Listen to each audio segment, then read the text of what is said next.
Are you considering divorce? Are you dealing with it now?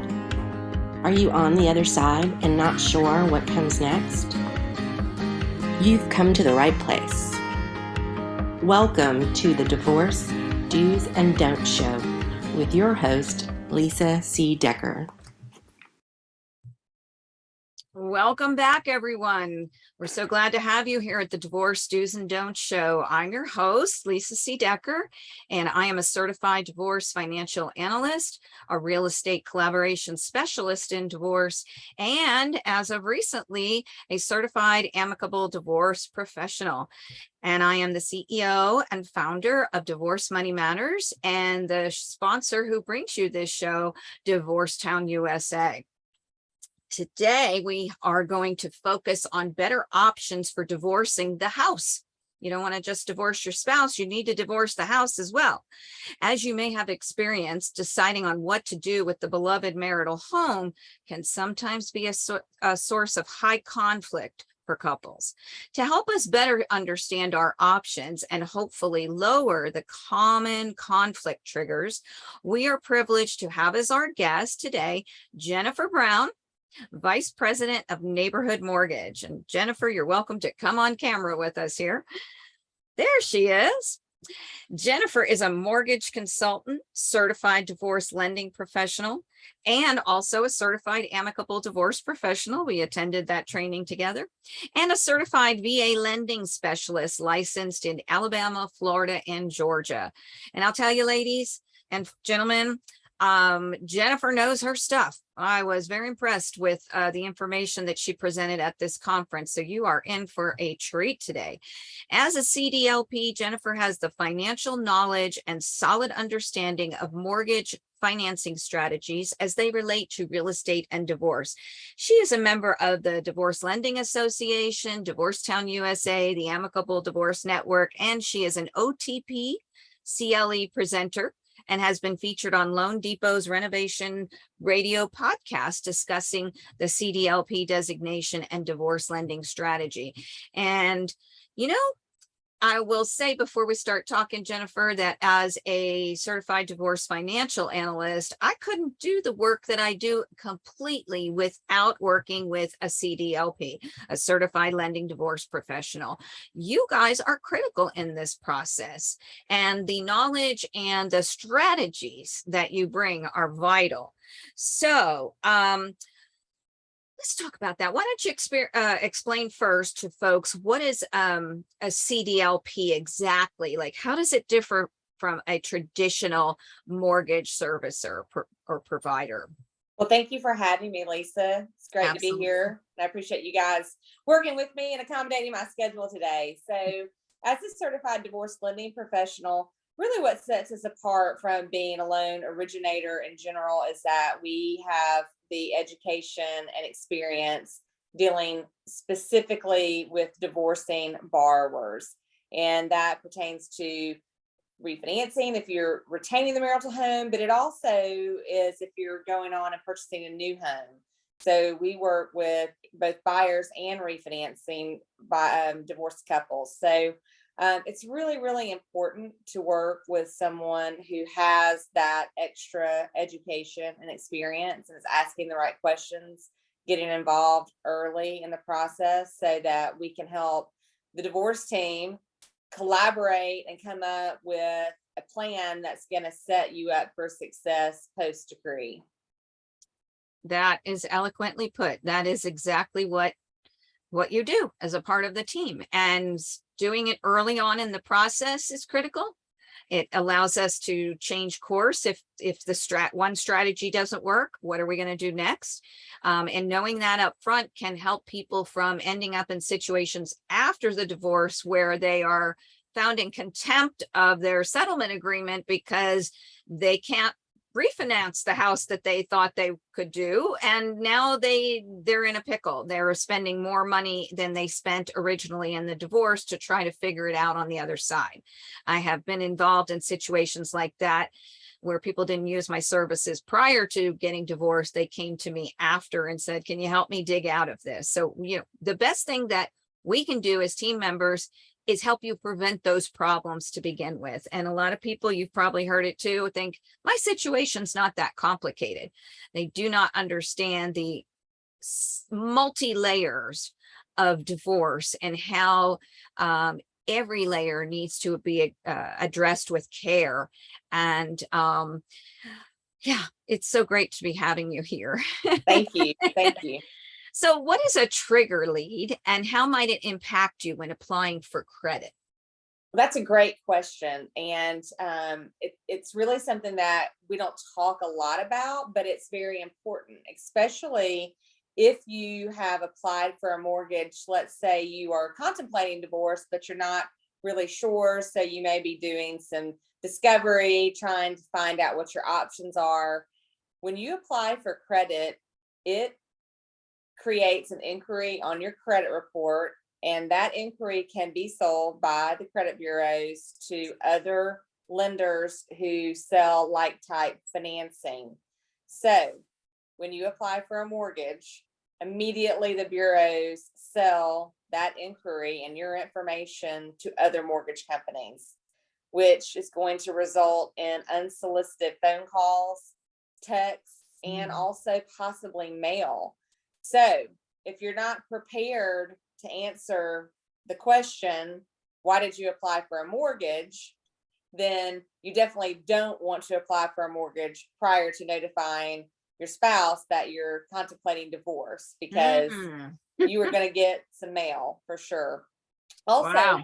we're required as the lender to notify you of your credit score when you apply for credit. So we're also going to send you something in the mail. Now, when you make loan application, you can opt to have a different mailing address than your actual physical address. So again, these are all things that are important, because I'm going to ask you that question when you call me and say, hi, I'd like to talk to you about having, how can I retain the home, or what would I be able to qualify for something else? I'll say, would you like me to use a different mailing address? Because you'd be surprised, a lot of times people have not told their spouse that they're even thinking about divorce. So you don't want that to be a surprise that comes in the mail. Wow. Great point.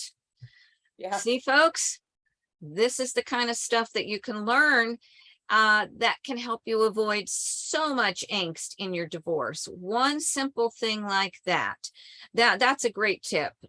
Thank you, Jennifer. And Absolutely. another question that I have here is, why should you get a home inspection prior to mediation? Well, this is a big one. And this is just as important if you're selling the home as if you are going to retain the home. Because if you have significant deferred maintenance, or frankly, if you have any deferred maintenance that's going to cost you money, then you're going to want to negotiate that in mediation. It's not as big of a deal in the high equity market that we're in right now, but we are seeing the market begin to normalize. Homes are not appreciating as quickly as they once were. And you may have a big ticket item that needs to be addressed. You may have a roof that needs to be replaced. You may have one or multiple HVAC units that are at the end of their life cycle. You may have significant driveway repair. We've seen that come up before, where the trees had damaged the driveway. Driveway repair is going to be $15,000.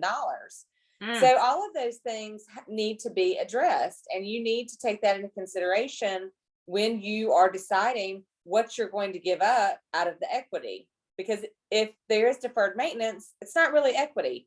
It's just maintenance work that hasn't been completed yet. Right? Right. So that's very, very important. I'd say it's probably one of the most overlooked. Well, it is overlooked when you're not working with someone like specialists like us, because that is an absolutely critical question that I do ask of folks as well in doing their planning. So, many times people work with me as a financial neutral, somewhat comparable in some ways to mediation, although mediation is still needed in some cases as well. But, if you can get those answers to those questions up front. It's very important. The other thing that I have found is, good inspectors use cameras that look behind the walls for water damage. You may have some kind of leak you're not aware of, which may lead to a mold problem. And so you might not even know that there are things going on, but getting that inspection done up front, you're right, that can be negotiated into the entire deal so that you're splitting the cost of that with your spouse instead of dealing with that on the other side all by yourself. That's right. And the house, if you have a pool, the pool also needs to be inspected. Pools are very expensive.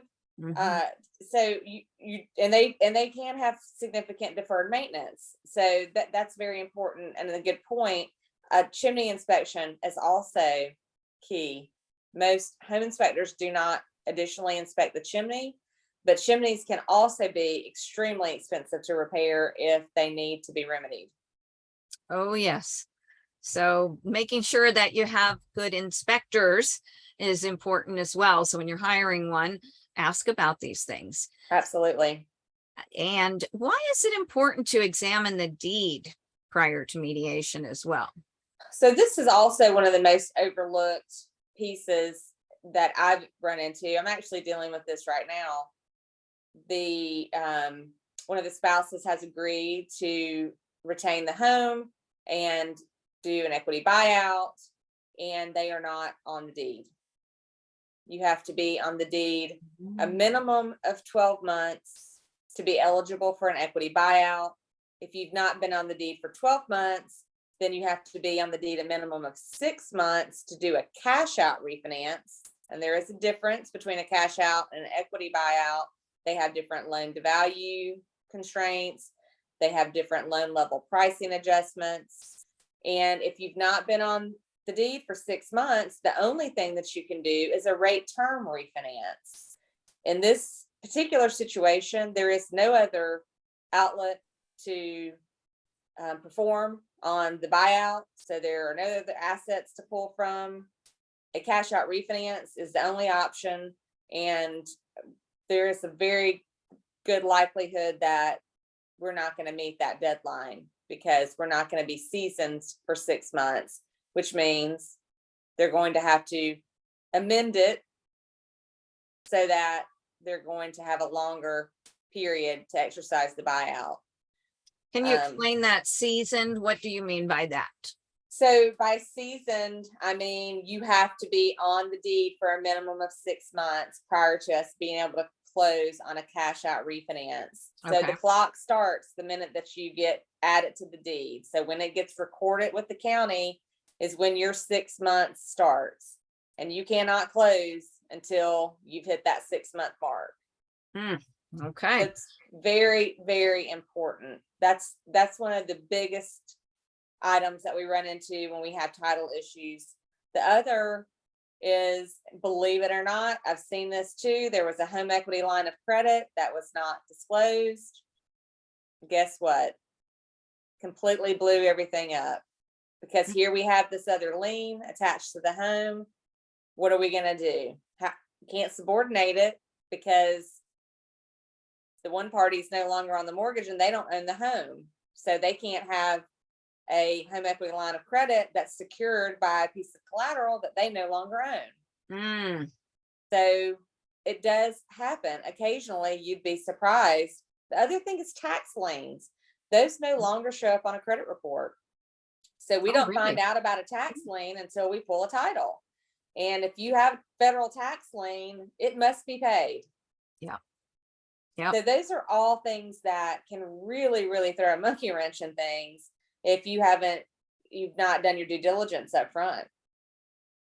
And doing it up front will save you time and money and a lot of heartache in all of this process, because we can help you to set things up for success, as you said, and also to cut to the chase and say right up front, okay, we've got this roadblock. It's time to pivot. We need to do something else here. It may take a little more time to straighten things out, but better than getting it to the finish line and not being able to finish, right? That's right. Yeah, these are all important things.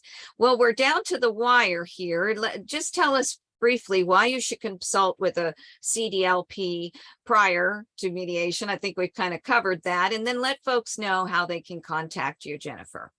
Well, thank you very much again for having me. And I will tell you that you need to be an advocate for yourself. If your divorce team, if your family law attorney or mediator is not recommending that you consult with a CDLP, you need to take it upon yourself to find one. There is no charge to consult with the CDLP. We do not charge a consultative fee. We will review your situation. We will make recommendations. We are definitely a financial neutral.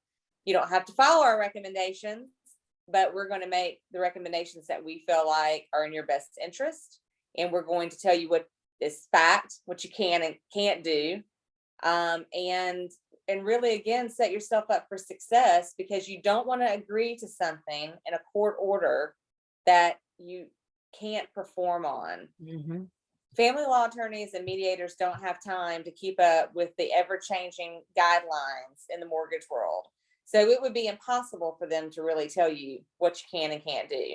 You'd be surprised. I get phone calls from mediation all the time where one attorney says, I have never heard of that before. I didn't know that was a guideline. And we say, yes, it absolutely is. And it makes a big difference in your case. So you can find me at my website, which is www.nloans.net/Jennifer. We're located in Alpharetta, Georgia, but I am licensed in Florida, Georgia, and Alabama. Okay, well, there's your contact info. And folks, reach out to Jennifer if you've got questions on any of the stuff that we talked about here regarding mortgages. She really knows her stuff, and she'll give it to you straight. So thank you so much, Jennifer, for being here. And before we go, I want to tell you about a few more items that we have available for you. Let's see, at divorcetownusa.com, you can download the Divorcetown USA roadmap you see here, which includes an ebook that explains each of these options, helps you understand which one will be best for you and your family, and outlines other professionals and resources you may need to access along the way. DTUSA offers many free articles and videos, and our marketplace features some of our favorite products and services that we've found to help you through the divorce process.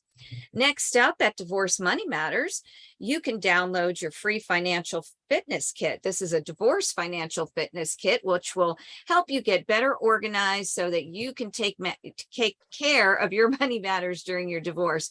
It also includes a working Excel spreadsheet and a list of must-ask questions for when you do meet with a family law attorney. And Divorcetown USA also sponsors a virtual divorce help and hope support group that is free to anyone who is going through divorce or dealing with post-divorce issues or contemplating divorce. And we host this through meetup.com, which meets once or twice a month via Zoom. Meetings and date times are always posted on Divorcetown USA in our events section. And next week, we have Bill Eddy as our special guest, and this will be Bill's second time with us. And I'll tell you, this is one you do not want to miss. He is a master at the work that he does. He's a licensed clinical social worker, as well as an attorney and an author of many, many books and manuals. And he does all kinds of training for those of us in the field of divorce. And he is just world renowned. So he's going to be speaking about reaching agreements in potentially high conflict divorce cases. And if that speaks to you, you won't want to miss this. So we thank you for joining us here today, and we hope you'll join us again next week as we work to improve the world, the way the world divorces one family at a time. Thank you.